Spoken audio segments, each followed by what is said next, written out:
Entendes o que estás lendo? O podcast que te leva através das páginas da Bíblia, livro por livro, capítulo por capítulo. Uma exposição bíblica emocionante. Aperte os cintos e embarque comigo nesta viagem.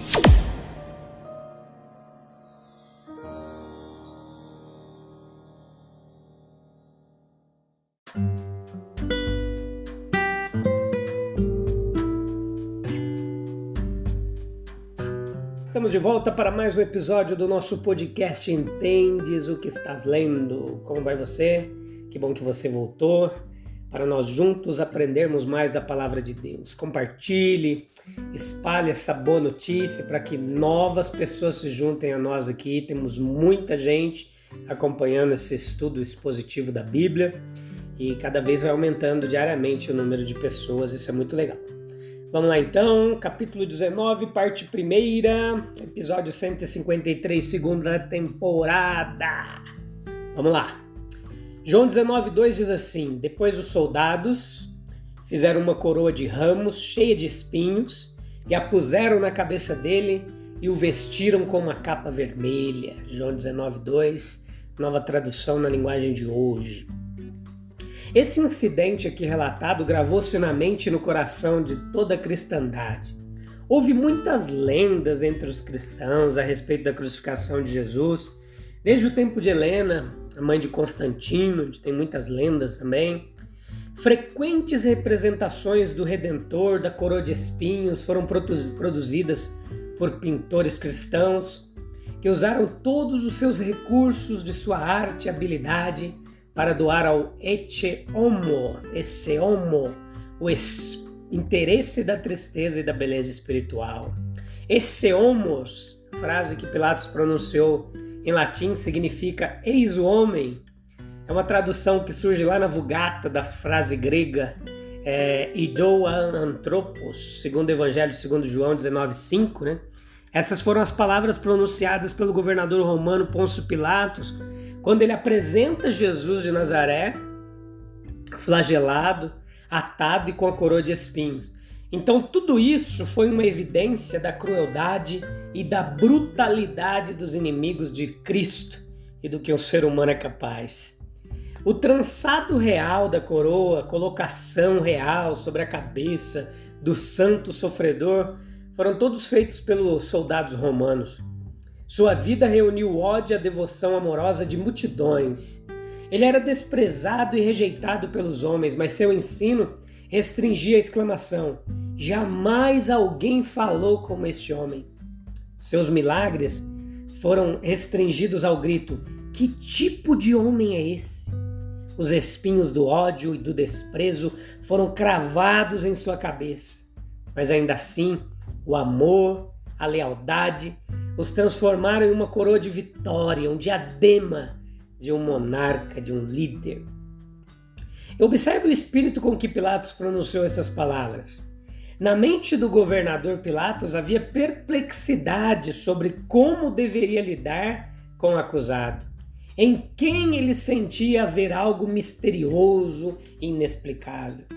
Em relação aos judeus, Pilatos sentia um sentimento de repulsa, pois leu seus motivos, desprezou sua malícia, embora não soubesse como, sem perigo para si mesmo, proteger seu inimigo, seu prisioneiro, dos inimigos dele. Observe também uma outra coisa, o espírito com que os governantes judeus e a multidão ouviram essas palavras. O mesmo Jesus que foi exibido por Pilatos ao povo de Jerusalém é apresentado diante de nós que ouvimos seu evangelho.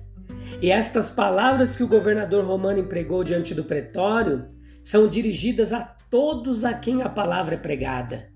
Eis o homem. O que nós vemos aqui, o que nós podemos aprender com essa expressão? O homem a quem Deus enviou a este mundo, seu representante, arauto, seu ungido, seu único filho. O homem a quem, por uma questão de história, os judeus em sua paixão rejeitaram. O homem a quem seus próprios discípulos abandonaram na hora de sua angústia. O homem a quem os romanos, instrumentos inconscientes de um propósito divino, crucificaram e mataram. O homem que estava destinado, como os acontecimentos mostraram, a governar e abençoar o mundo, onde recebeu um tratamento tão imerecido.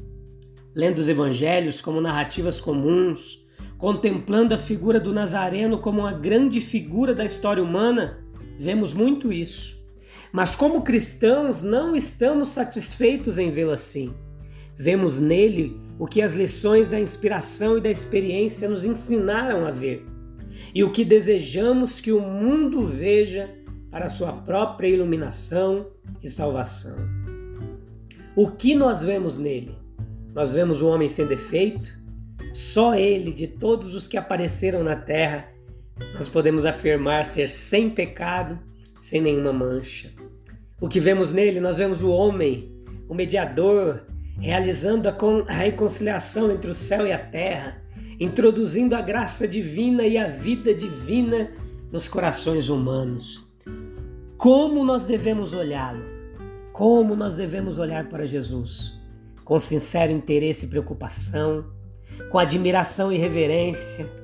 O adorador do herói muitas vezes fica desapontado com o objeto de sua adoração, no qual ele descobre falhas que ele nem suspeitava.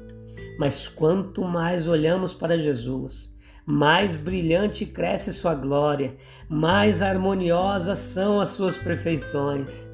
Com gratidão e amor, contê-lo é lembrar o que ele fez, o que ele sofreu por nós, é nutrir por ele aqueles sentimentos que na mesma medida nenhum outro tem direito. Com consagração e obediência, aquele que acha difícil servir a Deus é ordenado a contemplar seu Salvador coroado de espinhos diante de seus assassinos, com a esperança de contemplá-lo mais de perto e para sempre, não em humildade e vergonha, mas em beleza transcendente, em glória. Pilatos nos convida a olhar para Jesus, com a coroa espinhosa circundando suas sobrancelhas e a túnica, sem dúvida alguma, uma peça esfarrapada e velha de um traje jogado sobre os seus ombros. Certamente, se Jesus fosse de fato um rei, se sua realeza estivesse no poder e também em palavras, toda essa zombaria teria trazido a realidade à tona. Pilatos quis dizer que Jesus deveria parecer totalmente desprezível. Não era de se imaginar como no decorrer do mundo, uma vasta multidão de todas as nações e pessoas e línguas atenderia a esta convocação e consideraria Jesus rei ainda mais, apenas por causa da coroa de espinhos e do manto púrpura. Alguns versículos depois nós lemos sobre ele: Pilatos está com medo. E nós, ao voltarmos a esta cena com todas as suas manifestações de belo caráter, podemos quase nos sentir como se devêssemos à memória de Pilatos uma dívida de gratidão. Pilatos aponta para Jesus e diz: eis o homem. Deus aponta para Pilatos e os sacerdotes e diz: eis a humanidade. Mas no próprio contraste entre Jesus e seus algozes há esperança e alegria. Pois se os algozes são da mesma carne e sangue que nós, Jesus também é. Jesus, o coroado de espinhos, sempre gentil, sempre inofensivo, sempre benevolente, sempre muito acima de tudo que é egoísta e ressentido da nossa raça. Nunca devemos olhar para qualquer um das espécies degradantes da humanidade sem olhar também para Jesus.